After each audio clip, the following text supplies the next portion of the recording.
we're not replacing a vet with this device. We're identifying issues early, and then we're bringing the people with their dogs or cats to the vets earlier.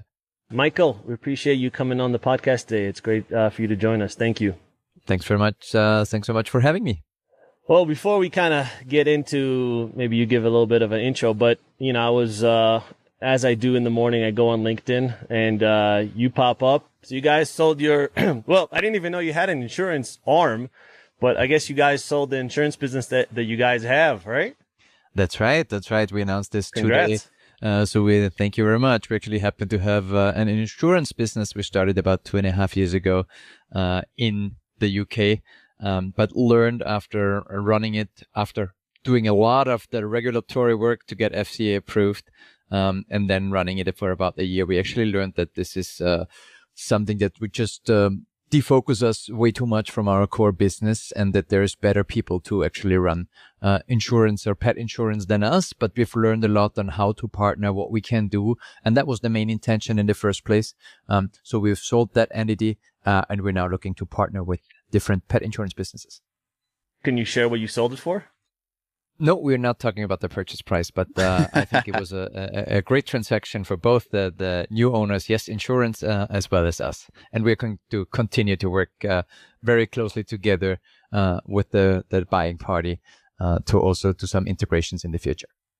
I guess that's the intro to the intro, but maybe you can give a little bit of an intro. We, you know, for the readers of the newsletter, obviously we had you on recently and we actually got a lot of great feedback on that. But yeah, if you could kind of tell us a little bit of the story, how Tractive started, and we'll get into it. I actually used to work in the US. I'm now based in Austria with the company, but I used to work initially at Microsoft, then at Amazon, first in Seattle and then down in Cupertino. And at some point, a friend's dog was missing in the afternoon, jumped the fence, just a more or less typical escape, as a lot of you might have had it in the past. And that's how the idea initially was born. I helped my friend search for the dog, and we found the dog about an hour later or so. Nothing happened. Everybody was happy, but it was it felt like a very long time for anyone who loves a dog or has a dog, right? You kind of know this, and even if you don't have a dog, right? If you have kids and look for them in a shopping center for 3 minutes, right? It can be very painful. And that was in about early 2012. And I was so surprised that this didn't exist, that nobody has created a product where you can take a look on your iPhone or your smartphone and find the dog. So I really, literally that day decided I want to do this, having had a little bit of background in GPS tracking and didn't find a product online. Next day, quit my job at Amazon, took my wife and flew back a few weeks later to Austria and found two co-founders.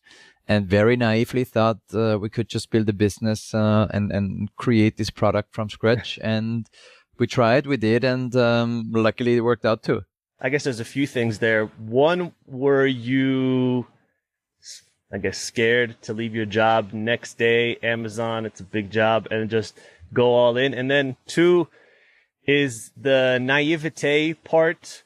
I think sometimes it's a big boost. I've heard this from other founders as well, because you don't know what you don't know, and you're like, oh, we're going to kill it. We're going to be a billionaires in 2 years. We're going to make this a great product.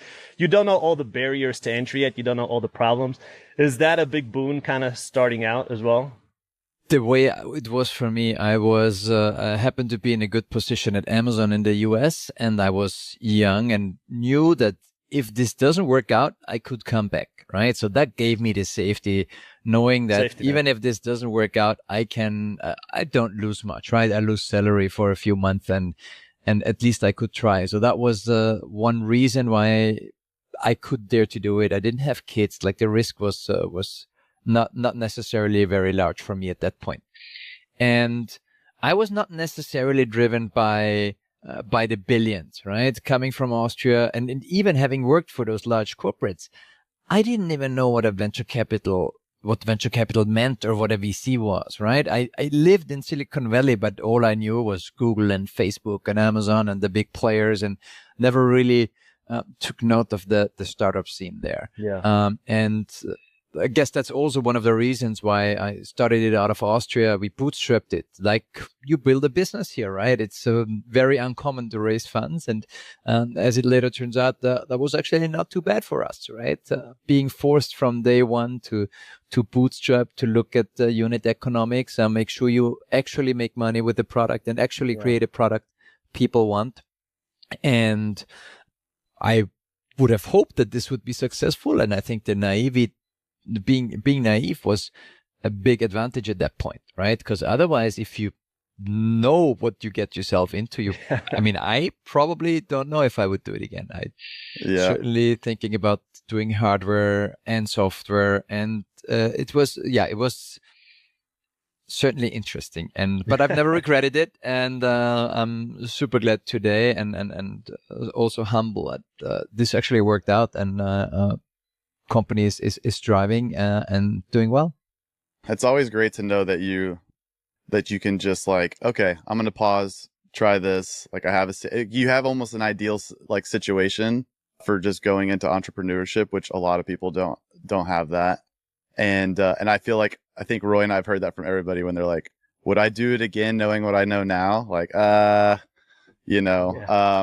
anyways, that's really cool. I'm curious, kind of a two-pronged question. So real quick, what was your role specifically at Amazon and Microsoft? Like what like departments were you in? What was kind of your skill set there? Microsoft, I was a software engineer. I started out on Microsoft Surface back when it was a big table. Some of the older listeners might remember that one, a big multi-touch table. And then afterwards, I was at Amazon working on the Kindle apps, Kindle for iPhone, but also Kindle for BlackBerry. For the very old listeners. Oh, wow. Oh, I had one of those. Kindle, and then moved on and was a technical program manager for Kindle Fire for the first two generations. Really enjoyed that. Worked a ton. Had the pleasure working with Jeff Bezos directly a few times, which was super interesting for me. But I always knew in my head that if I would spend the time and passion and just every 24/7 more or less on my own product, I just thought this would be also potentially successful, and that's what I did. And again, a very much naive part, but glad I was right on this one. So you had the software background, going and building a product that both is, like you mentioned prior, hardware and software. And you don't have to go through like the excruciating detail because I'm sure there was a lot of that. But what was that approach? So you had two other founders. I'm assuming one of them maybe had a hardware background. Like, was it software and hardware being built at the same time? Was it one before the other? Like, kind of just that initial process. Because I asked this because we're seeing a lot of, now that you've been around and you kind of had the early idea back in 2012. We're seeing a lot more pet tech come onto the scene and people going to try and build hardware and software. So I'm sure a lot of people are curious, like, okay, if I have some kind of idea, maybe it's not a collar, maybe it's something else in pet tech and hardware, like, I don't even know what I would do first. So yeah, just be curious what that process looked like initially. Yeah, so interestingly enough, none of the founders had real hardware background. We all came from the software side of things. But someone told us that in software, you can build everything that you can imagine, right? And if you need hardware, you just call China. That's pretty much what the friend told us. And they can build whatever you want them to build, right? And we thought, okay, then that's easy. Let's do it this way. Luckily, we found someone in Austria or some business angels that helped us from day one that were in the physical goods business in terms they did like those weather stations you have at home. They did some GPS watches. They were the resellers and distributors in Europe, and they had a connection to a manufacturer back then in China. And we just reached out to this manufacturer and said, you've done GPS watches. Can you do a GPS tracker, right? And we started defining what the product should look like and starting to brush up on a little bit of hardware skills and chipset selection and some of those things. And somehow together back then with the partner, we were able to create the first prototypes and more or less get to life what the idea was, right? Little did we know that hardware is not as easy to update or redeploy or certify as software is. So that was certainly something that took way longer, but it was almost like this other friend has told us, you call someone and they can actually build it, right? Nowadays, it's I think it to a certain degree easier because of 3D prototyping for at least housings and physical shape and dimension. We always had to wait 5-6 weeks until someone has hand built a housing sample or something like this, and but it's still a very different beast to deal with hardware. And I would certainly, I've said many times, let's put it that way, many times in the history of Tractive, I've said I would never build a hardware company again. That said, now once you kind of like start to understand what it's all about and what you need to know, I might do it again. I said the same about beverage, by the way. I was in beverage for a few years, and I said the exact same thing afterwards.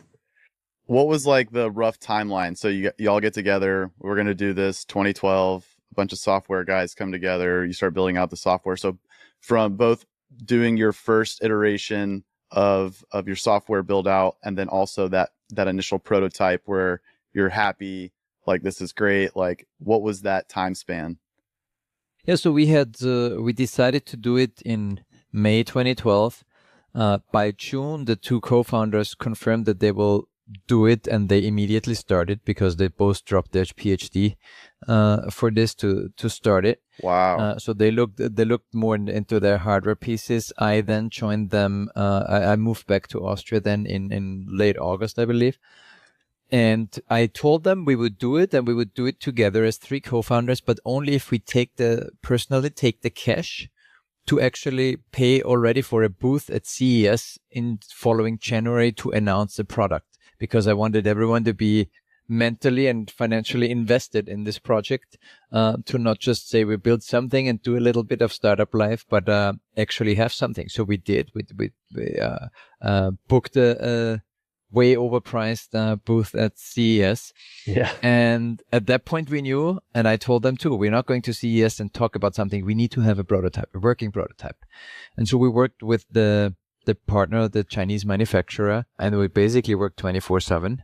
And comes January, we were at CES. We had 20 boxes with 20 units. All of them were working, not super good, but kind of working. Yeah. So we started showing, we started selling there in terms of accepting orders, put the product on the website. And then in March or April, we started shipping the first units. Then we had, I think, 25 e-commerce orders for the entire period of several months. And the first retailer ordered 60 pieces. And that's how we started. And then from there, we quickly learned that we want to be an online retailer rather than in offline for many reasons, especially at the beginning. It's way easier to not deal with distribution and return rights and contracts. Yeah. Much better to update visuals and all those things. And since then have grown and grown and grown linearly or almost exponentially. Actually, if you look at the chart and we are now at around 1.4 million active subscribers, active paying subscribers. Still grow in year 12 or year 13. We still grow 35-40% year over year. So very healthy business, profitable. And also, I think from a business model perspective, very interesting. It's been cash flow positive almost since the beginning. Wow. And the reason we could do this is because we sell the hardware typically at the loss or as breaking even on the hardware, about $50, $50 to $70 for the hardware piece. And then there's a required subscription in order to use the device. Because technically it's like a cell phone, right? It does GPS tracking on one side, and then it does health monitoring or predictive health monitoring for your cat or dog. And since it's technically a cell phone, it comes with an integrated SIM card that the user doesn't have to worry about. But we pay all the cost, but we also charge for a flat fee subscription between $5 and $10 a month, depending on how you pay.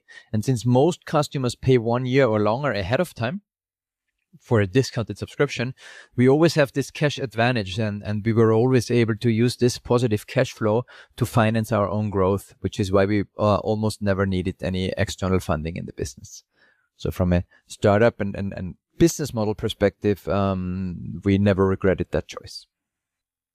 Well, first of all, just because being in Europe a bunch of times, I know each country you have to have different SIM card. So the bureaucracy of Europe, essentially, because if you want to grow in Austria, I'm assuming it's way easier. But then if you want to get into maybe Italy and Germany and England and all the other countries, like what is that process like, and how different is it than the US as far as bureaucracy and barriers to entry? Yeah, so I think it's absolutely correct that Europe is not easy on the roaming side. On the cellular cellular roaming for the cell phone and smartphones, this has gotten a lot easier in the last 10 years. It's basically in every country you can use as a European or as a member of the EU, right? You can use your phone anywhere without additional roaming costs or roaming fees. So all that is a thing of the past. That wasn't the case at the beginning when we started. So we had from day one, we had to negotiate carrier contracts where we could roam on as many networks as possible in each individual country. Because if you think about the US, right? If you have a connected device that tells you where your dog is and it only has one carrier, let's say AT&T or only T-Mobile, right? You have decent coverage, but the dog doesn't run away in the city center, right? They run away on the countryside where there's maybe only Vodafone or only Verizon or whatever other provider. So we needed to negotiate roaming agreements that use multiple carriers in each country. Since we were in Europe or in Austria, we actually had the advantage that we were forced to do this from the beginning. And since we did this from the beginning, we learned a lot about it, and it was easier for us to actually later go into the US with all this knowledge, with all those contracts in place, than it probably is today for a US player to come into Europe, right?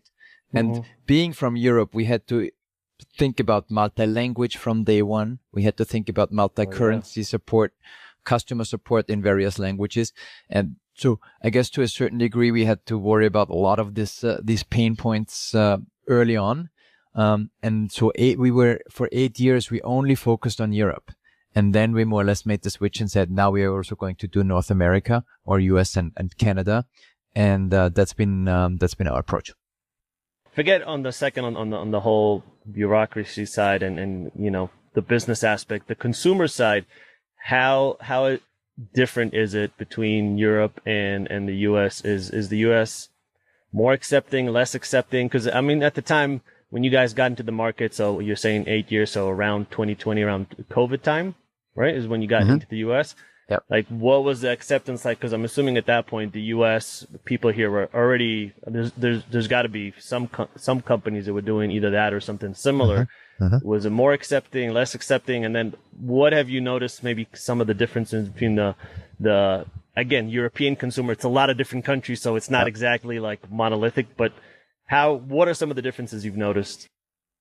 While the language and the currency is the same, I think one of the things that, at least for me, was, let's say, a little bit surprising, right? There is no the US consumer. You hear this a lot in Europe, right? The US user, the US consumer. It's very different whether somebody lives in Texas or somebody lives in San Francisco or in New York City, right? So it's still marketing to different audiences, right? We also knew from the beginning, like everyone told us, it's more expensive to get a customer in the US. However, there's also a lot more openness towards subscriptions because Netflix was here sooner and Spotify was here sooner, and a lot of those subscription services, where especially in Germany, Austria, and some of those markets, people just hated subscriptions, mainly because they're still had in their heads the subscriptions they had from 20 years ago, the newspaper subscriptions they could never get rid of. Yeah. Right.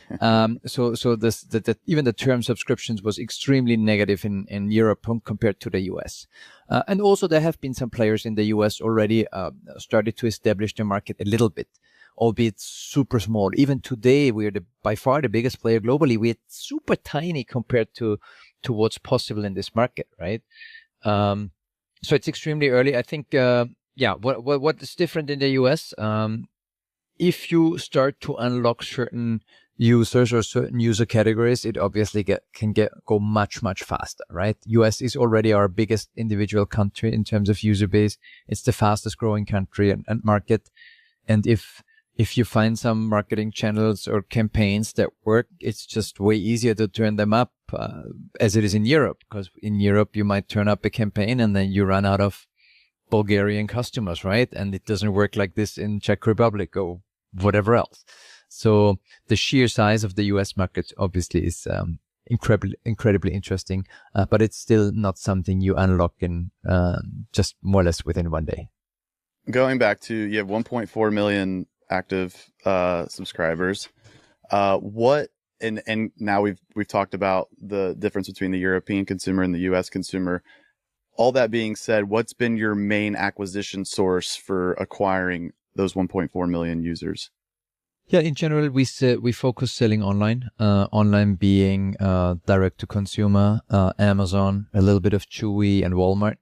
And so it's the typical, on one side, the typical online advertising channels, as you can imagine, the Google, Meta, a little bit of TikTok, Instagram, of course, and then also Amazon advertising, and TV advertising. So we've had a lot of success in Europe, in multiple European markets with linear TV, which often people say linear TV is dead. I think it's not. What we can see, it's not. It works quite well for us. It is really expensive, and you really need to optimize and measure well and use the right tools.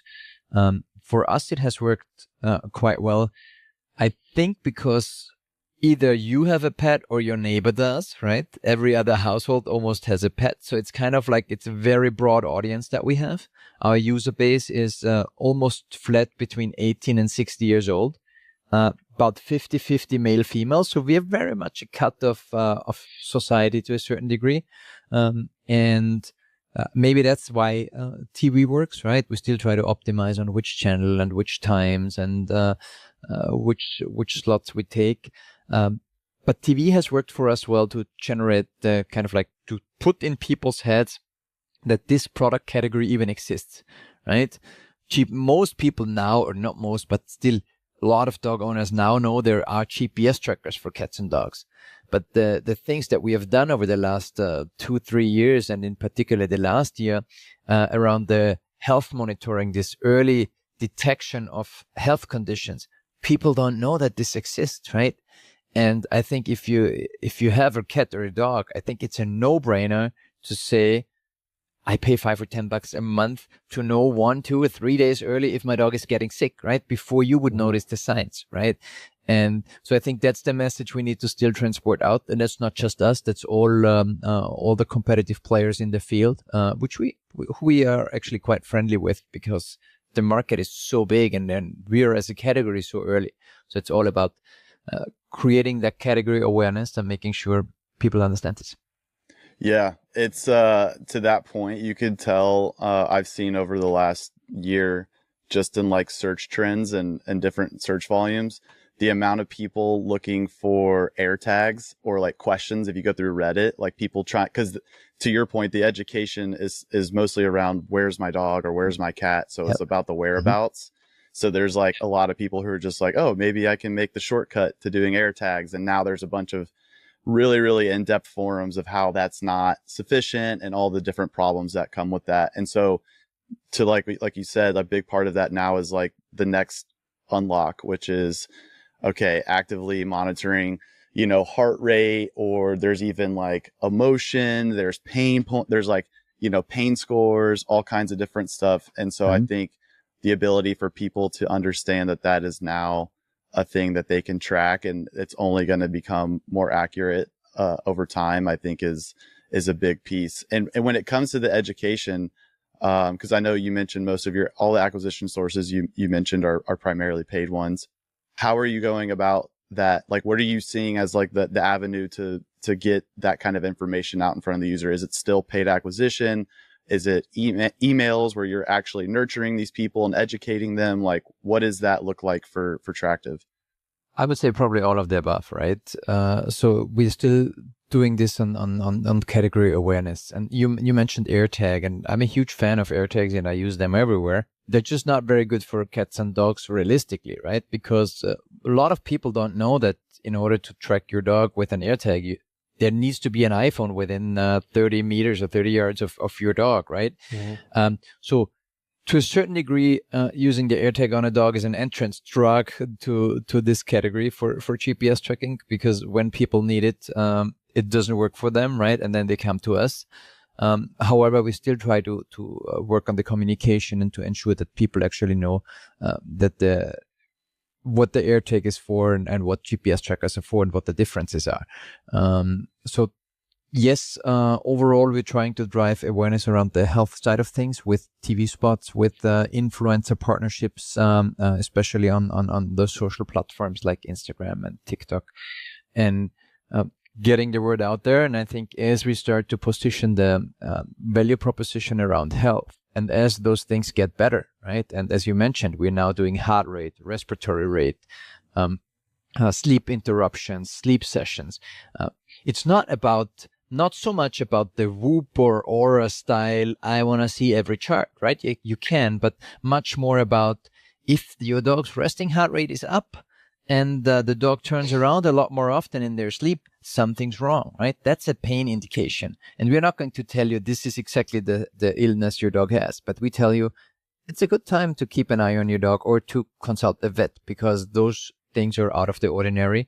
Because I know your dog, and I know that of all other 10,000 3-year-old beagles that we have in our system, this is not normal behavior, right? Check with a vet. And I think it's really our mission, really also to go out there and tell people this does exist. This category is here, and it's working, right? Yeah, that's kind of like what we do. And even podcasts like this are a good medium to inform people about the category and where it is already. It's actually really cool you touched on the beagles, like the network effect of all the data points that you can compile. So it's like as more people come on, you have more information on the type of dog they have, weight, environment, all that stuff. You can crowdsource like normalities and be able to say like you're within range or you're without a range, which I'm sure is like, oh my gosh, my brain's going a million places with what you can do with that. And so that's really cool to be able to, I mean, it makes you be able to serve the customer better, and also the customer is also getting a ton of more information. And so I'd be curious, like, is there, and I'm sure it's difficult to distill it to one thing. So maybe there's 1 to 3. What is like the biggest common request or question that you're seeing from people as it relates to all of this data and this information? I mean, I think a lot of people ask me how accurate is the data. And just recently, when we announced that we'll launched the heart rate monitoring, right?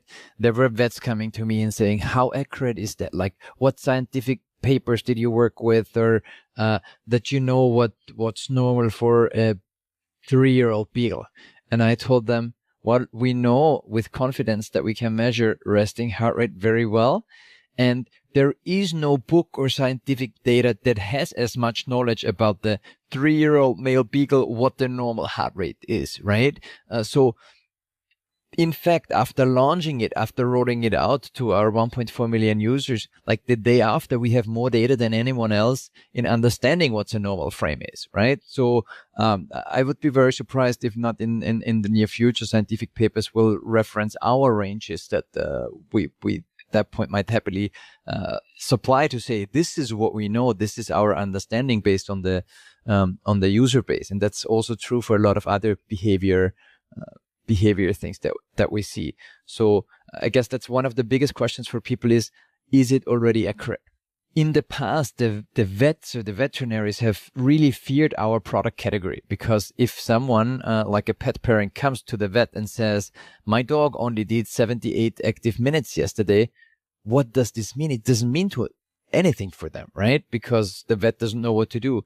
But we can actually put it in a perspective and say, this is your dog, this is your dog's history. That's kind of like the baseline. Plus, this is the peer group, right?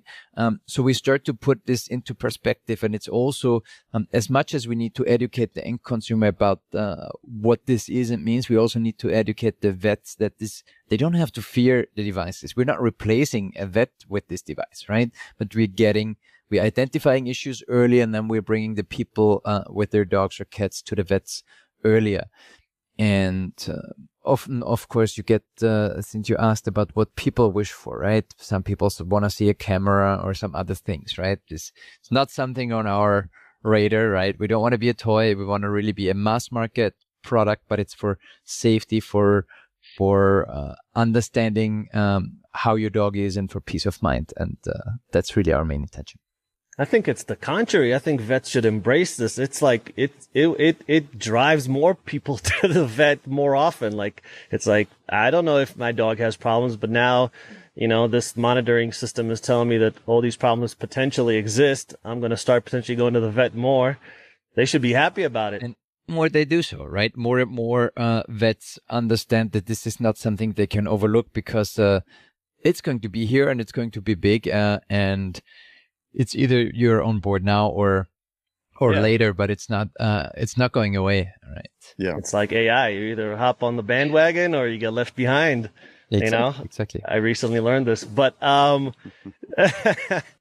do you guys have, and you may already be doing this, I have no idea, but have you partnered up with any pet telehealth, like a Dutch or anyone else, where it's like, like you said, this symptom potentially pops up. I could either, I don't know, get a link and says, hey, talk, like, because maybe I don't have to go to the vet right away. I mean, it's just something I could just solve with a simple, I don't know, something. And then maybe I get connected with a pet telehealth, or maybe through the app, there's a text version where I can just chat with an online veterinarian. Does any of that either exist, or something that you are looking to do in the future? Yeah. May or may not be something we touch in the future. So I don't think we necessarily want to have the vet necessarily in the app today. I think televets is something that has grown a lot over the years, and almost any decent pet insurance has some kind of televet offering for the pet parents, which very often, right, what ends up happening is you use the service, you call the service, and then the vet on the other side says, go to a physical vet, right? Because they don't have much data around the pet aside from breed and date of birth and the quick video, right? We do have an API, so-called PIMS API, or Pet Information Management Service API, that some veterinary software vendors already integrate with. And we are also in discussions with several of the televets right now to do this. What does this do? It shows exactly the data you would see in the app around health and activity that we see, but it also shows the vet exactly the peer group information. 80% of 3-year-old beagles, to stay with the same thing, 80% of 3-year-old beagles are within this range, right? So the vet can actually put it in for the first time ever in perspective and say, okay, now I have an understanding. Like, this is how it changed over time. Dog has gotten a lot less active. This is what's normal for a 3-year-old beagle in the US. So there is a lot of openness, and the televets typically are also more digital and more forward looking, right? And they're happy about every additional data point they can get aside from a video and a voice description. I know whenever prior to this amazing acquisition that just happened, and you kind of rolled out the insurance arm and everything, correct me if I'm wrong, but essentially I'm assuming a lot of this data that we're talking about and all this information made it a logical next step, being like, well, this will inform pet insurance providers of a lot more history, information, the normalcies, giving a pet context, which is huge, right? Because a lot of times that's the biggest discrepancy between pet owner and pet insurance. Just anecdotally speaking, it's like, what was, you do one exam, right? And if I just rescued a dog, we have no prior information to that. So it's just basically that intake, that initial vet assessment, and then, things are either pre-existing or they're not. And now we have all this other data that pet insurance providers can get to better understand how to maybe either write a plan or can further understand, like, okay, this is something that might be ongoing for your pet's life. And so I'm curious, like, one of the things it seemed like you did was, if you were subscribed to Tractive, right, and you were being active and you were doing all these proactive measures to kind of increase your pet's life, you earned essentially points, or that could be redeemed for discounts, correct, on the premiums? So there was actually various different things that we did in our own insurance product that we had. We just wanted to understand, can our data help us make better decisions in how we price the policies, right? What things in the policies are actually relevant for a certain group? Can we upsell our users to an insurance product, or the other way around, insurance customers, Tractive insurance customers to our product? Do we want a world where the Tractive device is free because it's a no-brainer for the insurance to pay for this subscription or for this product because the pet is just taken care of better, right? You identify health issues earlier. So there's a lot of angles that we looked at it for this. And I think we learned a lot where we can actually add value, right? Even down to the underwriters and back insurers on the other side that would love to buy the data in bulk, right? We don't sell any data today. We don't license any data. But it's something that where we believe is a lot of intrinsic value in our business. And I think in general, a lot of data that can be helpful down the line with a lot of the partnerships that we are now doing or planning. One of the partnerships we just recently announced with Lassi, Swedish and in Sweden and other European markets. They're large They digital. also just raised some money. Correct. They also just raised some money. We partnered and integrate. And what they do is their customers can add their Tractive device ID to their pet profile. And at that point, they can, and they have to manually select to do this, share some data with Lassi, how often they use the device and how active the dog is. And the more the people use the device, meaning ensuring they have it charged and on the collar of the dog, the lower they get points, and that lowers their premium, right?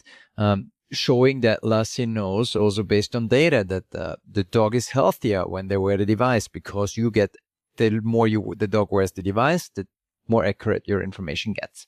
And along those lines is where we plan partnerships with insurance players. And several insurance players are now, and we're going to announce this soon, will actually pay for the subscription, for your Tractive subscription, if you sign up for their insurance, right? And then it's going to be a no-brainer for us to advertise the insurance player and say, hey, if you sign up for insurance with a particular player, they'll pay for the service. It's free for you. And then for you, it's obviously an argument. If I pay for the insurance every month and for the Tractive service, I might as well get one for free, right? And so I think there's going to be a win-win situation, and there will be some super cool partnerships coming out soon. I think that's so genius. And I think a lot of times when it comes to education on like new segments and stuff, you always have to borrow from what people know and like what's already worked from a tangentially related, sector. And like, I remember when auto insurance, especially in the US, and I don't know if this is in Europe, but it's like a big campaign push. I remember Progressive did this, and they still do it, where it's like, if they can track your driving habits, like you're not always speeding around everywhere, you're not running red lights, all that kind of stuff, it'll drive your premium down. So it's this gamification, right? And so to borrow from that, what's already worked in auto insurance, and I'm sure there's others, and bringing that over to pet, I think that, to your point, it makes it a no-brainer. And it also is like a click. It helps a consumer be like, oh yeah, like I already do this over here. Like this totally makes sense to do it over there. And there's like a ton of other information that you can get as a pet owner that is super beneficial for your own, use case and how you manage your pet's life. So I think that's big. I feel like that's going to be a standard moving forward. I think a lot of pet insurance, because as we all know too, pet insurance market penetration in the US is extremely low, especially when you compare to like the UK and Europe. And so I think in like the beginning of this year, we saw that the search for pet insurance hit an all-time high in like popularity, the very beginning of this year, with all of those, also the increase of vet bills and stuff like that. So people are always trying to find a way how to get out ahead of potential issues, and also how to save money and how to insulate themselves from like unforeseen, catastrophic kind of scenarios with their pets. So seems like you're touching on on all of them, which is incredible. If you're a dog owner, right, you know how quickly the vet bills actually ramp up, right? So if you can detect something early, and GPS tracking is another a side thing that we do, right? But if anything pops up early, right, the amount that you pay for the subscription is likely way lower than what you save yourself potentially on the veterinary bill, right? And at that point, even more important is if your dog is not well, right? And you can do something early, right? That's I think between that and the insurance piece, I think there's a lot of interesting developments. And also, I don't know what the exact model will be down the line with the insurance partnerships, right? Is it going to be like you mentioned in the progressive car insurance case? But there's a lot of other ideas that we have that are fairly unique, but very excited about that. And those are going to launch as we go. You know what I find very exciting or interesting, but exciting. You guys started out as a tracking device, but you morphed into this something completely different where I'm assuming the tracking is going to be, if it's not already, it takes a back seat to the whole predictive pet health. And it's like, there's so many businesses like that where like, we're going to do this thing and we're going to do it well. And then it's like, oh, wait, there's this whole other opportunity that we didn't even think about when we started. Because I'm assuming when you started, like, this wasn't in the plans, right? At what point maybe did you figure out, like, hey, like, we have this whole other business, or not even business opportunity to make pets' lives better by doing this? Well, we thought fairly early on that activity monitoring, back when Fitbit became a thing in 2013, 2014, we also said we should get on this bandwagon and try this, right? We launched a device back then, we called it PetBit, which Fitbit didn't really appreciate, and they sent a detailed cease and desist. We quickly closed that one. But over the years, then what we did is we continued to have activity monitoring and fitness monitoring in our app and as part of our value proposition, very much on the sidelines. That helps us today because all the data we collected let us learn about behaviors and movements and what's normal for activity or for sleep and those things. And so we've continued to develop this further and further until we ended up in a world where we also watched the auras and the whoops of this world, where we said, we actually know a lot about your health, right? We know how often you walk your dog, and we know the heart rate. We know the barking behavior of your dog, right? Is your dog suddenly freaking out and barking like crazy, right? Maybe the house is on fire. Maybe there's another alert, right? Those are all things that we can do now. We do allow for monitoring for separation anxiety, right? All those things that you as a dog owner might not think about when you think about health, but there's a lot of things that we can do based on all the data that we collect for your dog. And I also keep telling customers that data in this case, it's not bad, right? You wouldn't otherwise have this. And this is, we're not selling it, we're not sharing it unless you very explicitly allow that or want that. But it's something that can help you understand your dog better and kind of like get the information that's relevant to you. Maybe not as granular as you might get it with other variables, but on purpose because we want to make sure it's still understandable. You're a data company. Realistically, we're a data company. That's what most people don't understand, right? People look at us as a hardware company. We're a data company, but we're data that's super valuable for you as the individual. But the big amount of data that we have is what exactly allows us to put your dog's data points into perspective, right? Yeah, and that's really cool. Like all the different, I mean, you've laid out so many: separation anxiety, sleep patterns, like I'm sure gait and just activity. Like there's so many, and I'm sure there's a ton on the roadmap, which I'd be curious to hear more about. And one of the things we recently talked with another gentleman we had on the podcast was like in regards to supplements, right? So there's a whole host of supplements. There's probiotics, there's hip and joint. I mean, you name it. There's just a ton of stuff. Some of them you can track, right? Like hip and joint. My dog has a limp. He's taking these, chewable supplements. 45 days later, I'm noticing a much better, movement pattern in my dog.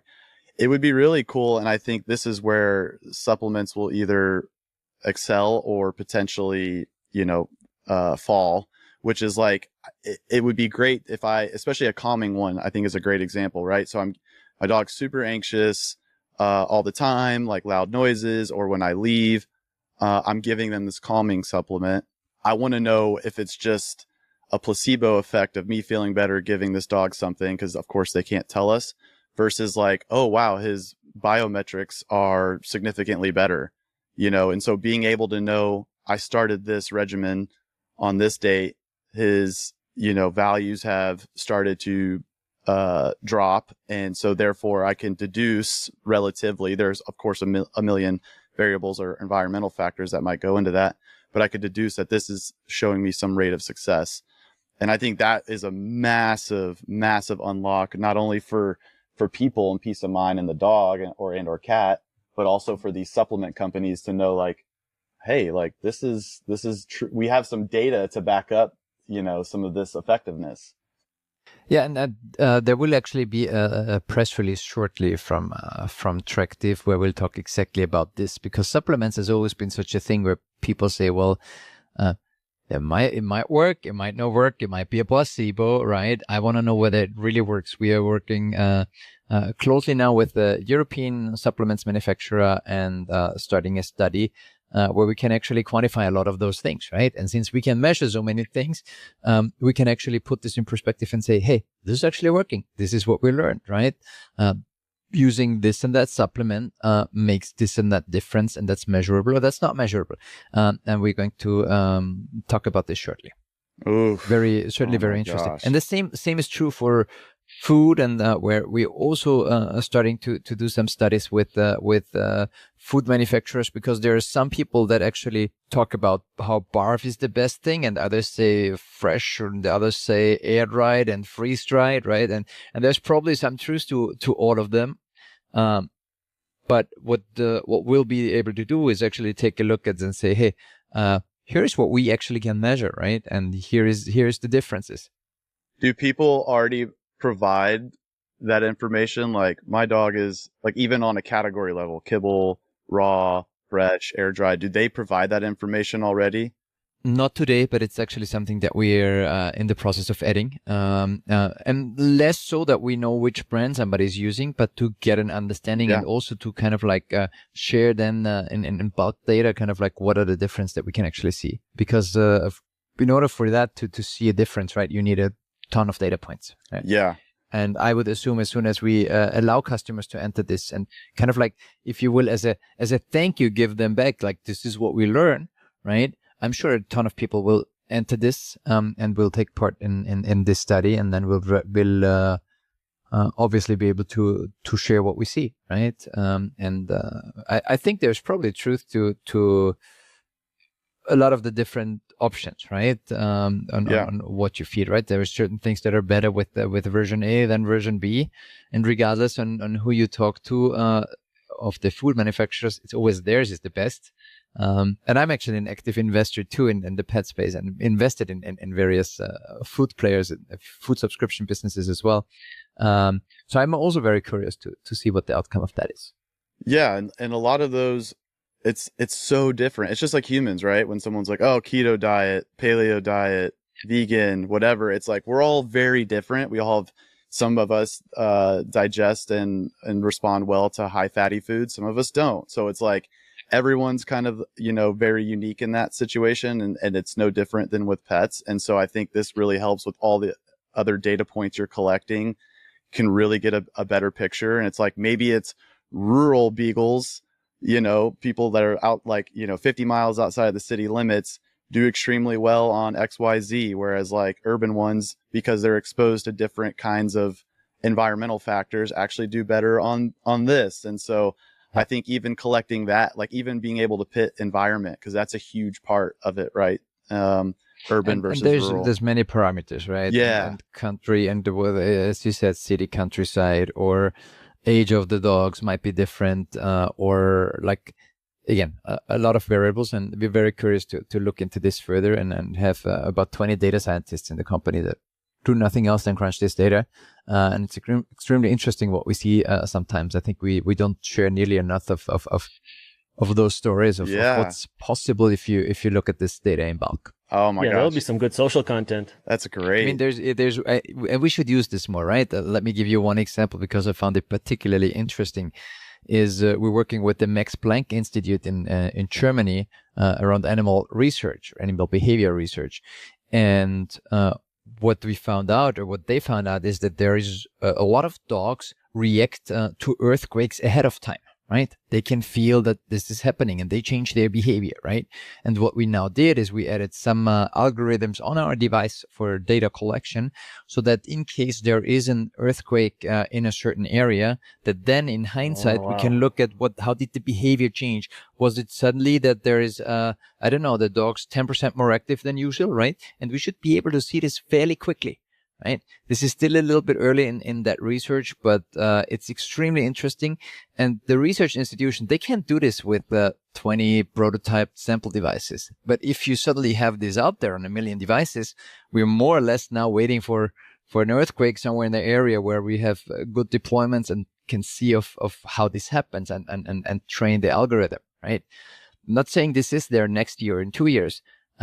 But it's not 15 years out, right? Yeah. And especially with AI too, right? You feed it the data, and there's a lot of things that can be done. So I think, again, this is not our core business to look to detect earthquakes early, but I think it shows of the power of data for society. Really can have. Imagine if dogs now are the predictors of earthquakes. Like you got. I don't know, in Japan, you have like 500,000 dogs barking in Tokyo, and all of a sudden you send like you get here in the US, like an Amber Alert. You get some sort of an alert, and then you can save a bunch of lives just because a bunch of dogs are barking. That would be insane. Or even better, if it's to be mandatory to wear Tractive devices on your dogs. Because of this, right? There you Better go. for you, yeah. That's when I started. New law but, passed. I mean, realistically, right? Again, this is it's more a plagative example, but it's interesting. There's a ton of, like you said, there's a ton of use cases. That's not part of your core business, but there's a lot of interesting use cases that you can, massage the data to figure out. What are some big things on your roadmap that you're focused on? Is it like more data points on the dogs and like how you're tracking other elements? Just be curious, like what's kind of that roadmap for the next, maybe 12 months or so? Yeah. So for us, over the first, I want to say 8-9 years, we have been focusing on creating the best GPS tracking device there is for cats and dogs, right? And since then we have shifted really to health monitoring, right? Again, what I explained, the early warning system. We want to make sure that gets better.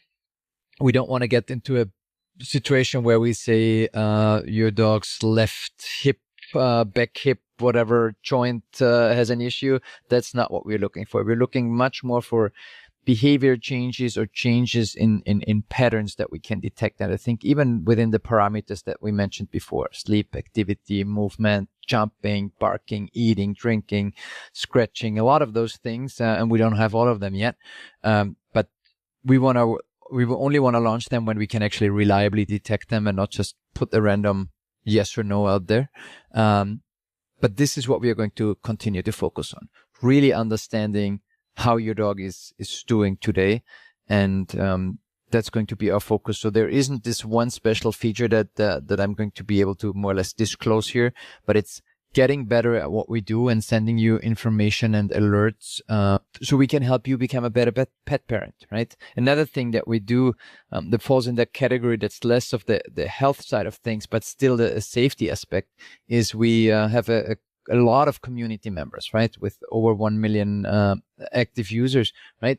People can report coyote warnings or warnings of dangerous animals in the wild, or of poison baits, which apparently is an issue in certain areas, right? And when people report that, we can hyperlocally give you in 1 mile radius, we'll give you the information and say, hey, somebody reported that there. And that really helps us get the community together. They want to support each other, right? And suddenly there's there's another positive moment if somebody reports some danger, right? And you get the push notification and you know it's just around the corner. There was a raccoon sighting. Put your cat indoors if it's normally an indoor-outdoor cat, right? That's something where you say, I'm glad I pay these $5 or $10 a month because it just helps me be a better pet parent. And that's really why we're doing this. And that's what we're going to focus on the next year. That's amazing. Yeah, that's like that's the Citizen. Is that what it's called? That Citizen app? Yeah. Something Citizen along those Ring. lines. I had to delete that when I lived in New York because every 5 seconds I would get some alert about someone getting robbed, I was like, dude, this is depressing. Like all this stuff's happening around me. Like I don't need this in my life.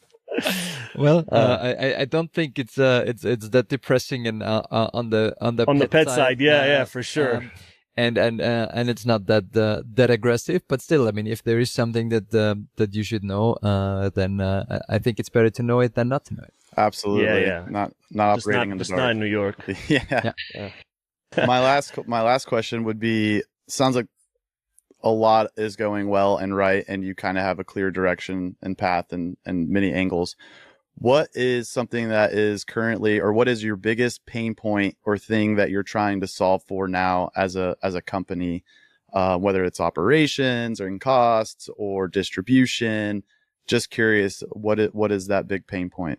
Well, I thought we're not going to talk about tariffs today, but that's certainly not helping us. And luckily, we have moved production to Europe 1.5 years ago. All right. Not knowing that this would be super helpful later. But it's actually something that's obviously adds uncertainty and doesn't make our life easy. And then in general, we're growing production. We're growing to produce more units. That gives us better pricing. But we are also reinvesting a lot of that in development, right? We are in the 7th generation of our product, and a lot of that whatever we learn, we try to put back into development. And I can always explain that too, especially to investors when they say, couldn't you just build this product 20% cheaper and have margin on the hardware too? And my answer is, if I just invest a little bit more in it or buy a better chip, and even if it's $5 more expensive, if the customer just sticks around 1 month longer because they're happier with the product or it works better, it will automatically pay for itself. So we have a very high intrinsic motivation to really invest and build the best product out there, right? And I'm not saying competitors or other players are not doing this, right? I think they're also trying to work very hard, but I think especially with our business model, there's a very good intrinsic motivation for us to really improve the product. But I think the biggest pains or pain points, and there's always pain points when you scale a business like we do, I think is mostly right now operationally around logistics, getting devices everywhere. Again, the tariffs, one direction or the other, certainly part of this, and making sure we can be with the customers as fast as possible and have the most reliable product there is. Well, I know we took up a little bit more of your time than we originally planned, but we could probably go on for another hour if you let us. But where are you most active? If someone wants to contact you, where can they contact and find you? Depends what you need, but typically LinkedIn is where you can reach me. And if it's not directly from me, I can always forward it internally if there's interest in partnerships or anything else. And LinkedIn. Okay, cool. Well, this was a lot of fun. Hopefully we can maybe do it again sometime in the future. But yeah, this was a blast. Thank you for your time, man. Thanks, Michael. Thank you very much for having me.